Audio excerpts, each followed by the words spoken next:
আচ্ছা, কখনো ভেবে দেখেছেন আমাদের চারপাশে যা কিছু ঘটছে, কোনো কিছু চলছে, আবার কোনোটা হুট করে থেমে যাচ্ছে বা দিক পাল্টাচ্ছে, এই সব কিছুর পেছনে আসলে কি আছে? পদার্থবিজ্ঞানের ভাষায় এর একটা দারুণ সুন্দর উত্তর আছে। চলুন আজ সেটাই জেনে নেওয়া যাক। ধরুন একটা ফুটবলকে কিক করা হলো, ওটা কেন সোজা উড়ে যায়? আবার ধরেন সাইকেলে ব্রেক চাপলে ওটা থেমে যায়। ঘটনা দুটো দেখতে একদম আলাদা, তাই না? কিন্তু এদের পেছনে কারণটা কিন্তু একটাই।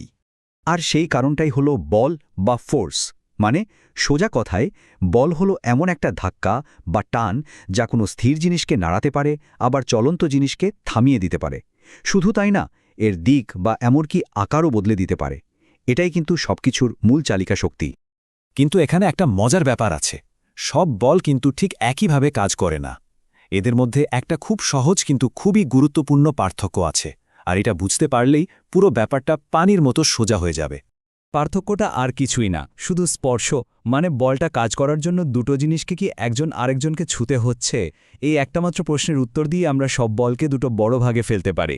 একটা হলো স্পর্শ বল আর একটা অস্পর্শ বল। আচ্ছা, তাহলে চলুন প্রথমে স্পর্শ বলের দুনিয়া থেকে ঘুরে আসি।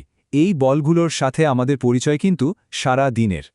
যেমন ধরুন, কোনো একটা দরজা যখন আমরা ধাক্কা দেই বা কোনো ভারী বাক্স টেনে সরাই, এমনকি আমরা যে হেঁটে বেড়াই, পায়ের সাথে মাটির যে ঘর্ষণ হয়, এই সবগুলোই হলো স্পর্শ বলের উদাহরণ।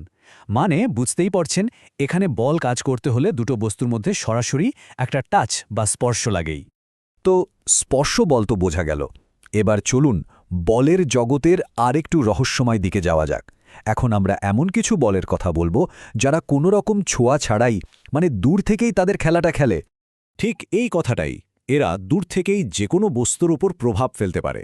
ব্যাপারটা অনেকটা জাদুর মতো শোনালেও এটাই কিন্তু পদার্থবিজ্ঞানের একটা অসাধারণ নিয়ম। মানে কোনো ছোঁয়া ছাড়াই শূন্যস্থানের মধ্যে দিয়েই এরা কাজ করতে পারে। এর সবচেয়ে বড় উদাহরণ তো মহাকর্ষ বল, যার কারণে পৃথিবী সূর্যের চারপাশে ঘুরছে।